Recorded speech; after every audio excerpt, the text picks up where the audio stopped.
வேதாத்ரி மகரிஷி தனி மனிதன் அமைதி பெறுவதற்காக உடல் நலத்திற்கு உடற்பயிற்சி, உயிர் வளம் பெற காயக்கல்ப பயிற்சி, மனம் அமைதி பெற அகத்தவம் மற்றும் அகத்தாய்வு பயிற்சிகளை அளித்துள்ளார்கள்.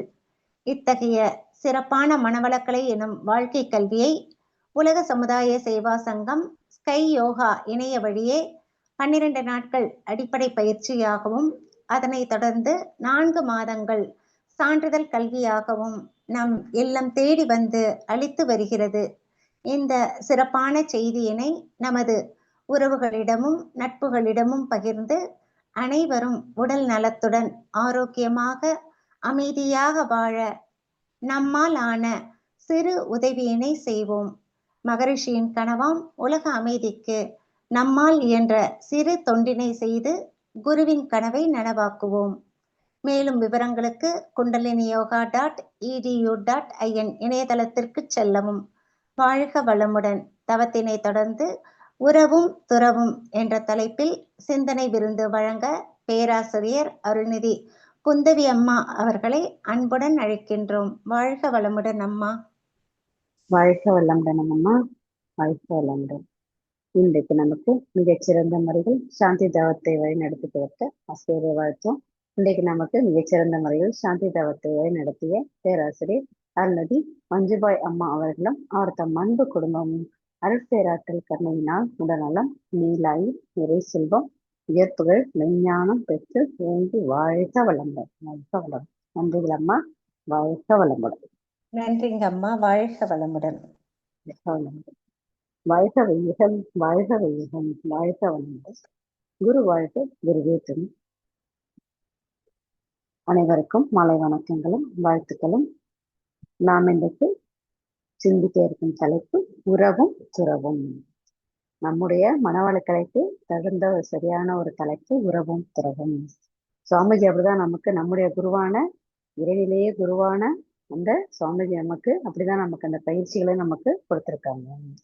இப்ப அந்த காலத்துல பாத்தீங்கன்னா ஒரு தவம் பண்ணணும், ஏதோ ஒரு ஆன்மீக விஷயம் பண்ணணும் அப்படின்னா எல்லாத்தையும் கம்ப்ளீட்டா விட்டு துறவு மேற்கொண்டுதான் எல்லாத்தையும் பண்ண முடியும். ஆனா நம்முடைய குருவான அவர்கள் நம்முடைய வாழ்க்கையிலும் வாழ்வியலும் இருந்து கொண்டு உறவிலும் இருந்து கொண்டு துறவும் மேற்கொண்டு நம்முடைய பயிற்சிகளையும் தியான முறைகளையும் எளிய முறையில் பின்பற்றும் வகையில் நமக்கு பயிற்சிகளை அழகாக வடிவமைத்து கொடுத்திருக்காங்க. இப்ப நம்ம இருக்கிற வாழ்வியல்ல எல்லாமே நம்ம போய் எல்லாமே வாழ்வியல்ல உணர்ச்சி வயப்பட்ட நிலையில, மயக்க நிலையில, ஒரு விழிப்பு நிலை இல்லாத நிலையில தான் நம்ம போய் எல்லா துன்பங்களுக்கும் நம்ம போய் சிக்கிக்கிறோம். அதுக்கு என்ன பண்ணலாம்? நம்முடைய மனவளக்கலை சுவாமிஜி நம்ம கொடுத்த மனவளக்கலை பயிற்சிகள் மூலம் நம் வாழ்வை எவ்வளவு நம்ம எளிமையாக எளிய முறை உடற்பயிற்சி, எளிய முறை தவங்கள் மூலம் தற்செயல் மூலம் நம்முடைய வாழ்வை எவ்வளவு எளிமையாக இனிமையானதாக மாற்றிக்கொள்ளலாம் என்பதை நாம் பயிற்சிகள் செய்ய செய்ய அதுவாகவே நமக்கு கிடைத்து கொண்டே இருக்கும். நம்ம இப்ப உறவும் துறவும் அப்படின்னா நம்ம இப்ப ஒரு உறவுனா என்ன, நம்ம எல்லாத்துலயுமே பொருட்பற்று எல்லாமே ஒரு நபர் மீது உள்ள ஆசை எல்லாமே ஒரு உறவு தான். அந்த உறவும் துறவும், இந்த உறவும் வேணும், அதே சமயம் துறவும் வேணும். இருக்கும் ஆனா இருக்கக்கூடாது. அதான் சுவாமிஜி என்ன சொல்றாங்கன்னா, உறவிலே கண்ட உண்மை நிலை தெளிவே துறவு. தெளிவான எண்ணம், ஒரு பொருள் மீது பற்று, ஒரு நபர் மீது உள்ள பற்று அது அளவு மிஞ்சும் போதுதான் நமக்கு அந்த துன்பம் என்ற ஒரு உணர்வு நமக்கு ஏற்படுகிறது. அது அளவோடு இருக்கும்போது துறவு என்ற நிலை நமக்கு உண்டாகும். அதுதான் அந்த துறவு என்பதற்கு அந்த துறவின் ஒரு பொருள் மீது உள்ள பற்று நமக்கும் துன்பம் இல்லாமல் மற்றவர்களுக்கும் துன்பம் இல்லாமல் இருக்கும் நிலைதான் அந்த துறவு. பற்றற்ற நிலை. பற்று என்பது என்ன? ஒரு பொருள் மீது நம்ம வைத்த ஈர்ப்பு, அதிகப்படியான ஈர்ப்பு தான். ஒரு பொருள் மீதோ, ஒரு நபரின் மீதோ, ஏதோ ஒரு இடத்தின் மீது, எங்கேயோ ஒரு போகணும்னு ஆசை, செலவு பண்ணணும்னு ஆசை, ஒரு பணத்தின் மீது, செல்வத்தின் மீது, ஏதோ ஒரு இன்பத்தின் மீது நமக்கு ஒரு ஈர்ப்பு இருந்து கொண்டேதான் இருக்கிறது. மனிதனாக பிறந்த நமக்கு அந்த 5 புலன்மயக்கம் ஏற்பட்டு நமக்கு அந்த உறவின் மீதும் எல்லாத்துலயும் ஒரு ஈர்ப்பு நமக்கு இருந்து கொண்டேதான் இருக்கு. சாமிஜி என்ன சொல்றாங்க? ஆசையை சுத்தமா அழிக்க முடியாது, அதை ஒழிக்கவும் முடியாது. ஆசையை நம்ம சீரமைக்கலாம். ஆசைன்றது பேராசையா மாறும்போதுதான் அந்த பற்று, அந்த அதிகப்படியான பற்று நமக்கு அதில் ஏற்படுகிறது. ஒரு பொருள் நமக்கு வேணும் வேணும் சொல்லி சொல்லி அதிகமா சேர்த்து சேர்த்து அதை எடுத்து வச்சு என்ன ஆகும், கடைசியா அந்த பொருள் அப்படியே தான் இருக்கும், நம்ம யூஸ் பண்ணவும் மாட்டோம். அது எதுக்கு அந்த பொருள் மீது பேராசைப்படணும்? அதுதான் சாமி சொல்றாங்க. ஒரு பொருள் நமக்கு தேவைன்னா அது எந்த அளவுக்கு அது நமக்கு தேவைன்றதை நம்ம தெளிவான ஒரு மனநிலையில் இருந்தாலே அந்த துறவு பற்றற்ற நிலை நமக்கு ஏற்படும். இப்ப நமக்கு உணவு நம்ம சமைக்கிறோம், அது நல்லா இருக்கு அப்படின்னு சொல்லி மதியம் சாப்பிடலாம் சொல்லி எடுத்து வைக்கிறோம். மதியம் நம்ம இன்னும் நம்ம சமையல் பண்ணோம், இன்னும் அதிகமா நம்ம சமைச்ச பொருட்கள் அதிகமா இருக்கும்போது காலையில செஞ்ச உணவு மீதமாயிடும். திருப்பி நம்ம அதை எடுத்து வச்சு 3 நாள் ஃப்ரிட்ஜில் எடுத்து வச்சு அது யாருக்காவது கொடுத்தா சாப்பிடுவாங்க, இல்லை வெளியில மாடு நாய் பசை கூட சாப்பிடும். அந்த பொருளை தானும் அனுபவிக்காமல் மற்றவர்கள் துன்பப்படும் தேவைப்படும் மற்றவர்களுக்கு கொடுக்காமல் அதை நாம் இந்த பற்றோடு எடுத்துக்கொண்டு அதை வைக்கும்போது அது நமக்கும் துன்பமாகுது, அந்த பொருளும் கெட்டு போய் வீணாக்கி அழிந்து விடுகிறது. யாருக்கும் யூஸ் பண்ணாம நம்ம லாஸ்டா 3ஆவது நாள் தூக்கி அதை டஸ்ட்பின்ல நம்ம போடுறோம். அந்த நிலை தான் வேணாங்கிறாங்க சுவாமிஜி. சுவாமிஜில எல்லா பெரியவர்களும் மகான்களும் யோகிகளும் இந்த பற்றற்ற நிலை வேணும் தான் சொல்றாங்க. பற்றற்ற நிலை துறவு நிலை என்றால் எந்த பொருளும் நமக்கு உலகில் நிரந்தரம் இல்லை அப்படின்ற ஒரு உணர்வு தான் பற்றற்ற நிலை, துறவு நிலை. உறவிலே கண்ட உண்மை நிலை தெளிவே துறவு. உறவும் இருக்கணும். அந்த உறவு என்பது அளவோடும் பற்று இல்லாமலும் நிரந்தரம் இல்லை என்ற உணர்வோடும் அதை துய்க்கும் போதும் அனுபவிக்கும் போதும் ஏற்படும் நிலை உணர்வு தான் துறவு நிலை. தாமரை இலை இது மேல தண்ணி பட்டா எப்படி இருக்கும், அப்படியே தழுதழுன்னு ஆடிட்டே இருக்கும்ல பாதரசம் மாதிரி. அதே போல நம்முடைய உணர்வுகளும் இந்த பற்றும் இருந்தால், பொருள் மீதோ நபரின் மீதோ பற்று இருந்தால் அந்த துன்பம் என்ற ஒரு விளைவு உணர்வு நமக்கு விளைவாக நமக்கு வராது. சுவாமிதான் சொல்றாங்க. தனியாக இருக்கவே முடியாது. துறவு நிலைக்கு போகணும்னு சொல்லுனா அந்த காலத்துல காவி வேஷ்டி கடிச்சு எல்லாத்தையும் விட்டு மனைவி மக்கள் பெற்ற குழந்தைகள் செல்வம் எல்லாத்தையும் விட்டுட்டு போயிடுவாங்க. இப்போ புத்தர்லாம் அந்த காலத்துல அப்படித்தான் போனாங்க. துறவு நிலை கம்ப்ளீட்டா துறவு நிலை மேற்கொண்டு ஆன்மீக ஏதோ ஒரு அவங்களுக்கு போதை அந்த போதை மரத்தடியில உட்கார்ந்து ஞானம் பெற்று அவங்க அப்புறம் உலகியல்ல அந்த ஆன்மீகத்துல வந்தாங்க அப்படின்னு சொல்லி சொல்றாங்க. ஃபுல்லா கம்ப்ளீட்டா எல்லாத்தையும் விட்டுட்டு போயிட்டு துறவு நிலைக்கு மாறினாங்க. ஸோ இப்போ நமக்கு சுவாமிஜி நம்ம கொடுத்த பயிற்சிகளும் சரி தியான முறைகளும் சரி அந்த அளவுக்கு நம்ம செய்ய வேணாம். நம்ம இந்த வாழ்க்கையிலும் உலகியல் வாழ்க்கையிலையும் இன்பங்களையும் அனுபவித்து கொண்டு காரு வீடு செல்வங்களை சேர்த்து கொண்டு அளவோடு நமக்கு தேவையான அளவோடு சேர்த்து கொண்டு எவ்வாறு நம்முடைய பயிற்சிகள் மூலம் நம்மை வாழ்க்கையை மகிழ்ச்சியாக மாற்றிக்கொள்ளலாம், தற்சோதனையின் மூலம் நம்ம எப்படி மகிழ்ச்சியாக மாற்றிக்கொள்ளலாம் என்பது சுவாமிஜி நமக்கு அழகா நமக்கு கொடுத்திருக்காங்க. கடும் பற்று அதுதான் பிறர்க்கும் துன்பம் இல்லாமல் அந்த பிறர்க்கும் துன்பம் நமக்கும் துன்பம், அதுதான் கடும்பற்று. ஒரு பொருள் மீது உள்ள ஒரு கடும் பற்று. இப்ப அந்த காலத்து பொருட்கள்லாம் நம்ம நிறைய சேர்த்து வைக்கிறோம், நிறைய அந்த ஆன்டிக் பொருள் அப்படின்னு சொல்லி சேர்த்து வைக்கிறோம். ஓகே, அதெல்லாம் ஒரு மன திருப்திக்காக இருக்கலாம்.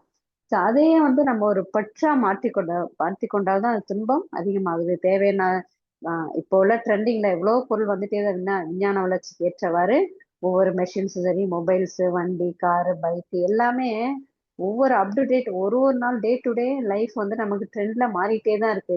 நம்ம எல்லாத்துக்கும் ஆசைப்பட்டு வேணும் வேணும் வேணும் பேராசைப்பட்டு அதை வாங்கி கொண்டே இருந்தால் நமக்கு என்ன, நம்முடைய செல்வமும் கரையும், நம்முடைய துன்பம் தான் அதிகமாகும், இன்பமே நமக்கு ஏற்படாது. எதிர்பார்த்து எதையுமே எந்த பொருளின் மீதும் நபரின் மீதும் எதிர்பார்த்தல் இல்லாத நிலை இருந்தாலே நமக்கு ஹாப்பியா இருக்கும். ஆனா நம்ம என்ன பண்றோம், எல்லாத்தையும் எதிர்பார்த்து எது வாங்கினா அது இருக்கும், இந்த போன் வாங்கினா அந்த ஆப்ஷன் இருக்கும், இந்த டிவி வாங்கினா அந்த ஆப்ஷன் இருக்கும், 3D இருக்கும், அந்த கார் வாங்கினா இந்த வசதி நமக்கு கிடைக்கும். நம்ம லக்ஸூரியஸ் ஒரு கம்ஃபர்ட் ஜோன்லயே நம்ம இருந்து அந்த உறவுன்ற அந்த துறவு பற்றற்ற நிலை அப்படிங்கிறத நம்ம மறந்து போயிட்டோம். நம்ம இந்த பொருள் வேணும் இந்த பொருள் வேணாம்.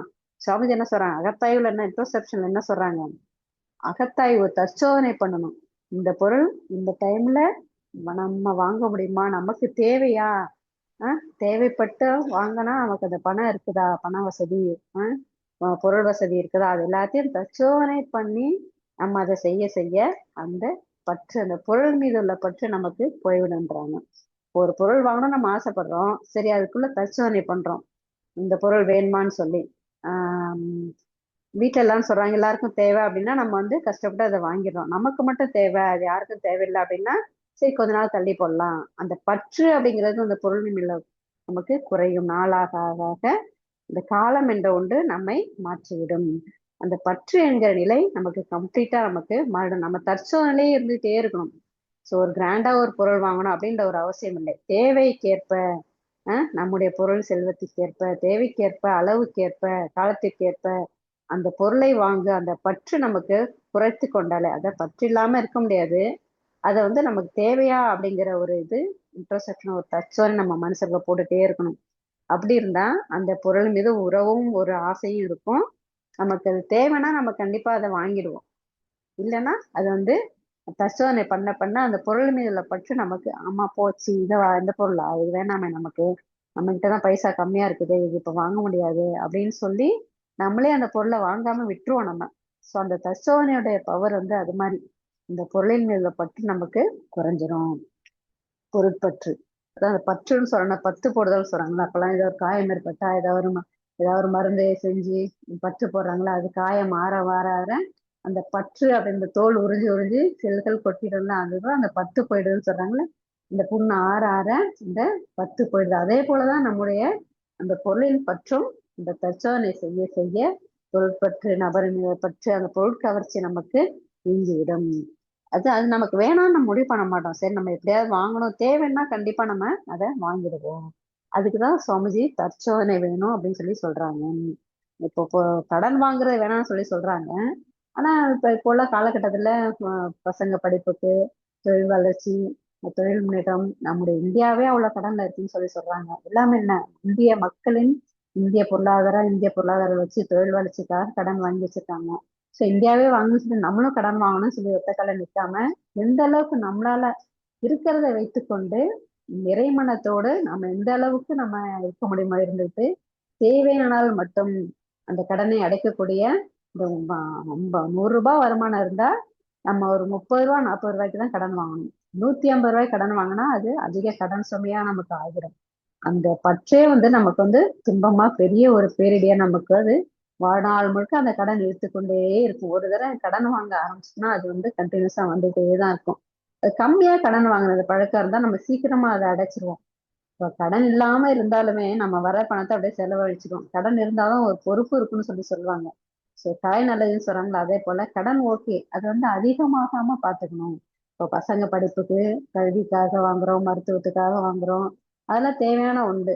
அது எந்த அளவுக்கு நம்ம அந்த கடனை நாம் திருப்பி செலுத்த முடியும் அப்படின்ற நம்ம ஒரு கால்குலேஷன் நம்ம மைண்ட்ல வச்சுட்டே இருக்கணும். அப்பதான் அந்த பொருட்பற்று நமக்கு ஆசை அதிகமாகாது. சரி இந்த பொருள் நமக்கு இருக்கு, நம்ம இந்த கடன் வாங்கியிருக்கோம், அடுத்த பொருள் வாங்குறதுக்கு நமக்கு என்ன டைம் வேணும்னு சொல்லி அதை நம்ம கால்குலேஷன்லயே இருந்துட்டே இருந்தா நம்மளுடைய அந்த பற்று கொஞ்சம் கொஞ்சமா தற்சோதனை சொல்றாங்க சுவாமி. தற்சோதனை, அப்புறம் அருகுண சீரமைப்பு. இந்த அருகுண சீரமைப்பு இருந்தாலே இந்த பற்றற்ற நிலை நமக்கு வந்துடும். இந்த அருகுணம், இந்த தீய குணங்கள், பஞ்சம், முறையற்ற பால் கவர்ச்சி, அதெல்லாம் நமக்கு இருக்க இருக்க அதிகமாக பொருள் மீதும் சரி, நபரின் மீதும் சரி, ஒரு இடத்தின் மீதும் மண்ணாசை, பொன்னாசை, பெண்ணாசை, எல்லாமே இந்த பஞ்சமா பாதங்களும் இந்த அருகுணம் இருந்தாலே அந்த சீரமைப்பு இல்லாம இருந்தா இந்த பஞ்சமா பாதங்களும் நமக்கு ஆட்டோமேட்டிக்கா வந்துடும். அருகுண சீரமைப்பு இருந்தால் நிறைமனம், எல்லா கற்பொழுக்கம் எல்லாமே இருந்தா இந்த பற்றற்ற நிலை நமக்கு ஏற்படும். வாழ்க்கையில் சரி, ஒரு பொருள், எந்த ஒரு பொருள் மீதும் ஒரு நபரின் மீதும் நமக்கு ஒரு அதிகப்படியான ஈர்ப்பு நமக்கு இருக்காது. தான் தனது, அதான் அதிகாரப்பற்று, பொருட்பற்று.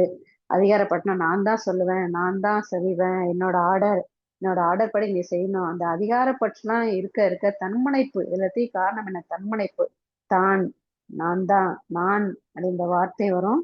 நான் நான் நான் ஆணையிட்டேன், நான் செய்வேன், நான் சொல்வேன், நான் சொல்லதான் செய்ய வேண்டும் அப்படின்ற அந்த தன்முனைப்பு அதிகமா நமக்கு வரும். அந்த தன்முனைப்பு வர வர இந்த பொருட்பற்று, அதிகாரப்பற்று நமக்கு அதிகமாகும். அதிகாரப்பற்று இருக்க இருக்க என்ன ஆகும், அதிகாரப்பற்று, அதிகாரத்துலதான் இப்ப எல்லாமே கவர்மெண்ட் சரி, உலக அரசியலும் சரி, அதிகாரத்தின் கொண்டுதான் இப்ப எல்லாமே இருக்கிறாங்க. நம்ம கையில அதிகாரம் கிடைச்சிச்சா நம்ம இதை நம்முடைய ஆளுமையை அதிகமாக்கிக்கலாம். எல்லா நாட்டையும் நம்ம போர் புரிஞ்சு எல்லாத்தையும் நம்ம எல்லா நாட்டையும் நம்ம செல்வங்களையும் சரி நம்ம வச்சுக்கலாம் சொல்லி அதிகாரப்பற்று இருக்க இருக்க உலகியல் துன்பங்கள் தான் அதிகமாகும். அதெல்லாம் போது என்ன பண்ணணும், அருகுண சீரமைப்பு நமக்கு கண்டிப்பா வேணும்னு சாமிஜி நம்ம சொல்றாங்க. தற்சோதனையும் அருகுண சீரமைப்பு இருந்தால் நமக்கு அந்த அதிகாரப்பற்று, பொருட்பற்று நீங்கி தன்முனைப்பு முதலில் நீங்கணும். தன்முனைப்பு நீங்கிறது என்ன பண்ணும்? தற்சோதனை. தற்சோதனை செய்ய செய்ய தவமும் தற்சோதனையும் இருந்தாலே அந்த தன்முனைப்பு நீங்கும். ஆசை, சினம், எண்ணம் எல்லாத்துலயுமே நம்ம ஒவ்வொரு நொடியும் ஒவ்வொரு க்ஷணமும் தற்சோதனையிலே இருக்கணும். இருக்க இருக்க உலக அமைதி வரைக்கும் இது நமக்கு கை கொடுக்கும். தேவையற்ற எண்ணங்களை அந்த சுமக்க சுமக்கதான் சுமை அதிகமாகுமா.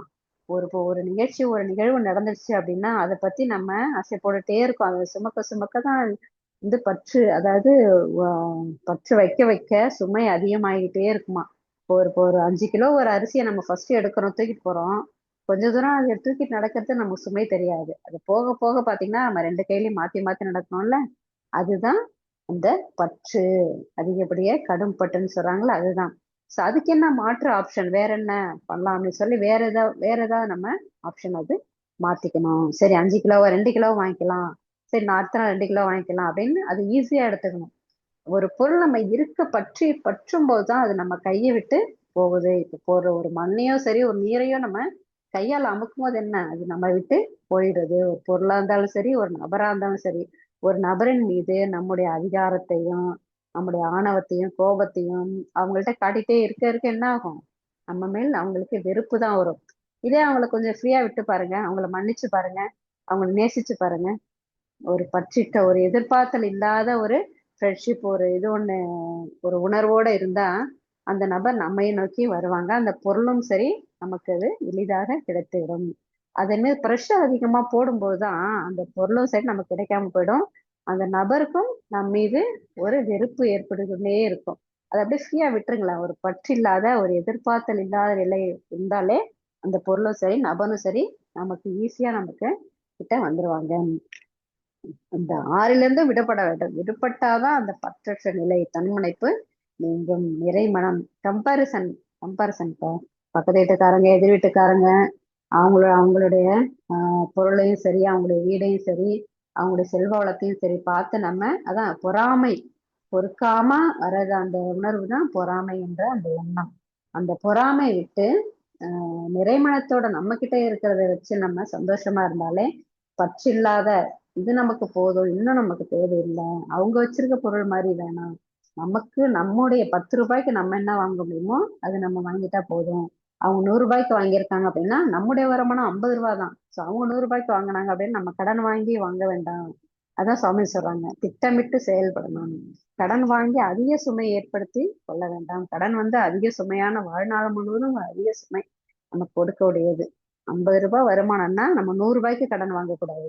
20 ரூபாய் கடன் வாங்கி அதுக்கு என்ன பொருள் தேவையோ அதுக்கு என்ன பொருள் வருமோ அதிக பற்றுல அதிக ஆசை, அந்த பொருள் மீது அதிக ஆசை ஏற்பட ஏற்படதான் நம்ம கடன் வாங்க தூண்டும். நம்ம அந்த எண்ணம், அந்த ஆசை, அதிக ஆசை பேராசை ஆகாம ஓகே இந்த பொருள் போதும், இந்த கலர் போதும், இந்த அளவு போதும், இந்த டைமுக்கு இது போதும் அப்படின்னு நம்ம தற்சோதனை பண்ணி பண்ணி அந்த பொருள் மீது ஆசை அதை குறைச்சு கொண்டாலே நமக்கு அந்த கிடைக்கிற பொருள் நமக்கு நிறைமனத்தோடு இருந்து அவ்வளோ ஒரு சந்தோஷமா இருக்கும், அவ்வளோ மகிழ்ச்சியை கொடுக்கும் நமக்கு. ஓகேதான். கம்பாரிசன் பண்ணக்கூடாது. அந்த பொருளும் மற்ற வீட்டு பொருளுக்கும் நமக்கும் சரி, பொருளையும் சரி நபரையும் சரி நம்ம எப்போதுமே கம்பேர் பண்ணாலே நம்முடைய மன நிம்மதி என்பது போய்விடும். நம்மால் என்ன முடியுமோ பற்றில்லாத அந்த எதுவுமே நிரந்தரம் கிடையாது, இப்போதைக்கு இந்த பொருளை வாங்குறோம் நாளைக்கு இல்லாம போயிடும் அப்படின்ற ஒரு உண்மைய நிலை, தெளிவு நிலை இருந்தாலே அந்த உறவும் துறவும் நமக்கு இனிமையாக இருக்கும். துறவு என்பது இந்த உலகத்தில் உள்ள எதுவுமே நம்முடையதல்ல, நம்முடையது கிடையாது, நிரந்தரமும் கிடையாது அப்படின்றத உணர்ந்து தெளிவான உணர்தல் இருந்தாலே இந்த பற்றற்ற நிலை நமக்கு ஏற்படும்.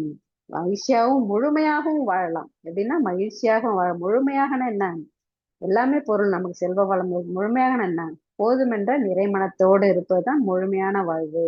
இன்னும் வேணும், என்ன வேணும்னா நம்முடைய வாழ்க்கையை திருப்தியே அளிக்காது. பற்று பொருட்பற்று இருக்க இருக்க புலன்மயக்கத்தால் பொருட்பற்று ஏற்பட ஏற்பட இந்த உறவிலே கண்ட உண்மை நிலை தெளிவு துறவுன்ற வார்த்தைக்கு மதிப்பு இருக்காது.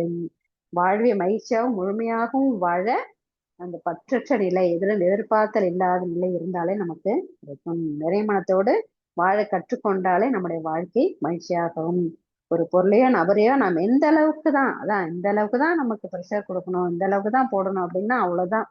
அதுக்கு மேல அதிகமா ஒரு பற்று ஒரு ப்ரெஷர் கொடுத்துட்டே இருந்தாலும் நமக்கு அந்த பொருள் நமக்கு கிடைக்காமலே போய்விடும்.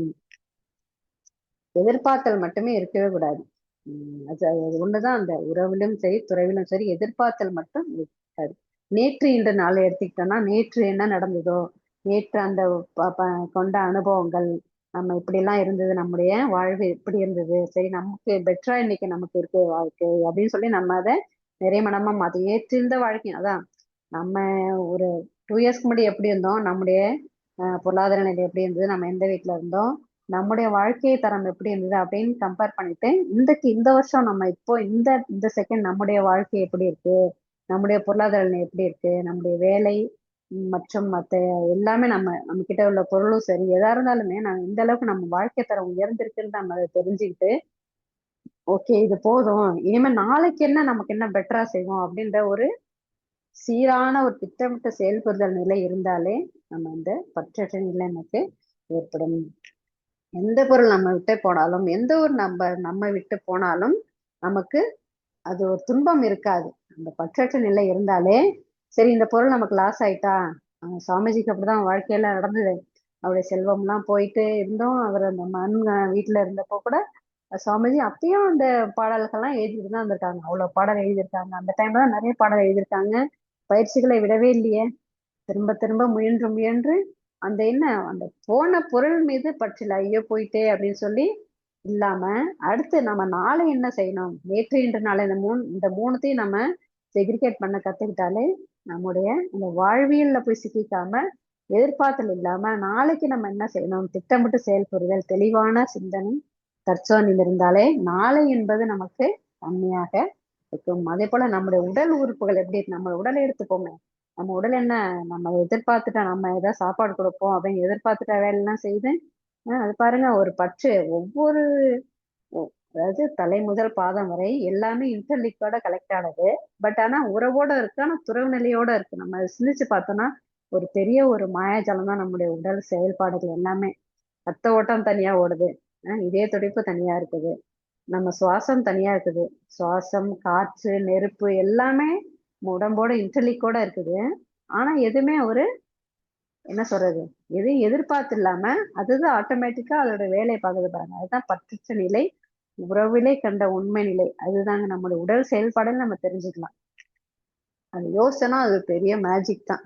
நம்முடைய உடல் செயல்பாடுகள் அனைத்தும் ரத்த ஓட்டம் இருந்துட்டே இருக்குது, ஸ்டாப் ஆகவே இல்லை, இதே துடிப்பு இருந்துட்டே இருக்குது, காற்று சுவாசம் பண்ணிட்டே இருக்கும், உடல் சூடு இருந்துட்டே இருக்கு, எல்லாமே பஞ்சபூதங்களும் நம்முடைய உடம்பில் அதோடைய வேலையை பார்த்துட்டே தான். எதுவும் எதிர்பார்த்தல் இல்லாமல் அது ஆட்டோமேட்டிக்கா இயற்கை எந்த அளவுக்கு எண்ணில் நமக்கு எந்த அளவுக்கு உயிரினுடைய அளவை கொடுத்திருக்குதோ அந்த அளவுக்கு நம்முடைய உடல் இயக்கம் இருந்து கொண்டே தான் இருக்கிறது. ஒவ்வொரு நம்ம உயிர் உருவானதுல இருந்தே இந்த இயற்கையான அந்த மாற்றம் நமக்கு நடந்து கொண்டே தான் இருக்கு. அதை நம்ம இயற்கையை நம்ம மதிக்கிறதே கிடையாது சுத்தமா. இயற்கையை உணர்ந்து கொண்டாலே நம்முடைய மனித வாழ்க்கை மகத்துவமா இருக்கும். இயற்கையை உணராம எல்லாமே நம்ம தப்பிட்டு தப்பு கணக்கென்ட்டு தான் ஒன்றை எதிர்பார்த்தல் ஒப்புமை ஏற்கிறது அப்படின்ற மாதிரிதான் நம்ம எல்லாம் செஞ்சிருவோம். செஞ்சுட்டு காடு மேடு எல்லாத்தையும் அழிச்சிட்டு இயற்கை வளங்கள்லாம் அழிச்சிட்டு வீடு பில்டிங் கட்டி மழை இல்லை, காற்று இல்லை, ஆக்சிஜன் இல்லை அப்படின்னு சொல்லி நம்ம இப்போ வருத்தப்பட்டு இருக்கோம். எதுவுமே தெளிவான ஒரு இது இல்லாம எல்லா பற்று, அவ்வளவு பொருள் மீது பில்டிங், இவ்வளவு லேண்டு, இவ்வளவு வீடு, எல்லாம் பண்ணணும் அப்படின்னு சொல்லி இயற்கையை உணராமல் எல்லா இயற்கை வளத்தெல்லாம் அழிச்சு கனிம வளத்தெல்லாம் அழிச்சு ஐடி கம்பெனிஸ் நிறைய பெரிய பெரிய பில்டிங்ஸ் கட்டி என்ன ஆகும் சொல்லுங்க. இப்போ ஒரு 1000 வருஷம் 150 200 300 வருஷம் பழமையான ஒரு பெரிய குளம், ஏரி, அதை சுத்தமா மூடிட்டு மண்ணு போட்டு மூடிட்டு அந்த இடத்துல வீடு கட்டுறாங்கன்னா அது எந்த அளவுக்கு ஒரு பெரிய ஒரு தவறான செயல் பாருங்க. இயற்கையை அழிச்சிட்டு அந்த ஒரு பழமையான குளத்தை நாம இப்ப ரெடி பண்ண முடியுமா சொல்லுங்க எங்கேயாவது? காரணம் என்ன? இயற்கையை உணராமல் இருப்பதுதான். பற்று, கடும் பற்று இருக்கனால்தான் அந்த அளவுக்கு ஒரு ஹை டிமாண்ட், அந்த அளவுக்கு அந்த இடத்த ஆக்கிரமிச்சு வேற அதிக பணம் கொடுத்து ஆக்கிரமிச்சு அவ்வளோ தவறான செயலும் நம்ம செய்யணும். இயற்கையை உணராமல் அந்த குளத்தையே சுத்துட்டு அந்த இடத்துல பெரிய பில்டிங், ஒரு நாளைக்கு என்ன ஆகும், என்ன ஒரு 10-15 வருஷம் அந்த பில்டிங் விழுந்துடும். இதே காரணம் என்ன? இயற்கை அதோட வேலையை சரியான ஒரு விளைவை நமக்கு கொடுக்கும். வெள்ளம்லாம் எதுக்கு வருது, என்னால வருது? அது வெள்ளம் தனியா கரெக்டா தாங்க தண்ணி ஓடி வருது. நம்ம போய் அந்த இடத்துல போய் நம்ம வீடு கட்டியிருந்தா எப்படி, நம்ம எங்க வீட்டுல தண்ணி, எங்க ஏரியால தண்ணி வந்துருச்சு அப்படின்னா என்னென்ன, அது கரெக்டா அதோட வழியில அழகா ஓடி வந்திருக்கு. நம்ம போய் அது தண்ணி ஓர ஓடி வர வழியில் நம்ம வீடு கட்டியிருந்தா எப்படி இருக்கும்? தண்ணி வெள்ளத்துலதான் நம்ம கஷ்டப்படுவோம். காரணம் என்ன? இயற்கையை உணராத அந்த செயல் தான் காரணம். எல்லாத்துக்கும் மனிதனுடைய அந்த புலன் கவர்ச்சி, பொருட்பற்று, கடும்பற்று தான், அதிகாரப்பற்று எல்லாமே சேர்ந்ததுதான் நம்முடைய மக்களுக்கு. அரசாங்கத்திலையும் சரி, எல்லாத்துக்குமே பங்கு உண்டு. மக்களுடைய செயல்களும் சரி, அரசாங்கத்திலும் சரி, அதிகாரங்களும் சரி பங்கு உண்டு. அது அதிகாரப்பற்று, பொருட்பற்று, கடும்பற்று, அதுதான் எல்லாத்துக்கும் காரணம். உம் விட்டுவிட கற்றுக்கொண்டதை எல்லாமே நமக்கு தானாவே நமக்கு வரும். இப்போ ஒரு பொருளை நம்ம வேணும் வேணும் வேணும்னு சொல்லி அதை ப்ரெஷர் போட்டு போட்டு அந்த பொருள் நமக்கு கிடைக்காம வரும்.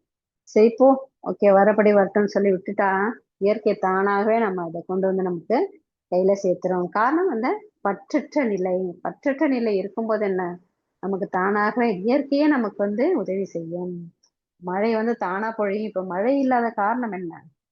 அதிக பில்டிங்ஸ், அதிக ஃபேக்டரிஸ், அதிகமா மரத்தை வெட்டினதுதான் காரணம். நம்ம அதை இன்னமும் அதை உணராம இன்னும் நிறைய மரத்தை வெட்டி வெட்டி அந்த இடத்துல பில்டிங் தான் கொண்டு வருவோம். பாருங்க, சென்னையில இப்ப லேண்டே கிடையாதான்.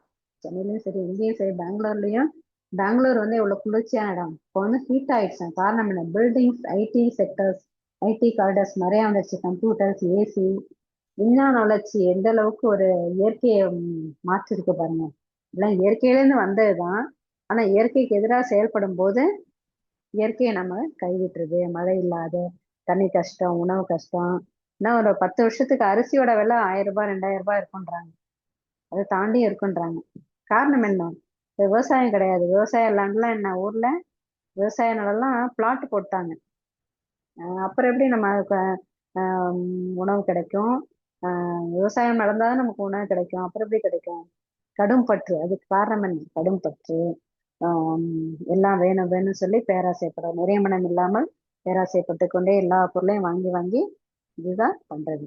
அதுதான் எதிர்பார்த்தல் இல்லாமல் இருந்தாலே, ஒரு பொருள் மீது கடும்பற்று இல்லாமல் இருந்தாலே நம்முடைய வாழ்க்கை நிம்மதியாக இருக்கும். அதான் சுவாமி சொல்ற மாதிரி, உறவிலை கண்ட உண்மை நிலை தெளிவே துறவு. அதை நாம் உணர்ந்து கொண்டாலே இந்த உலகத்தில் உள்ள எந்த பொருளும் சரி, எந்த நபரும் நமக்கு மட்டும் கிடையாது, நிரந்தரம் கிடையாது. அதை உணர்ந்து கொண்டாலே போதும், நம்முடைய வாழ்க்கை இனிமையாக மாறும் என்பதை சொல்லிக்கொண்டு இந்த வாய்ப்புக்கு நன்றி. வாழ்க வளமுடன். நன்றிங்கம்மா. வாழ்க வளமுடன். ரொம்ப சிறப்பான ஒரு சிந்தனை உரை. உறவிலை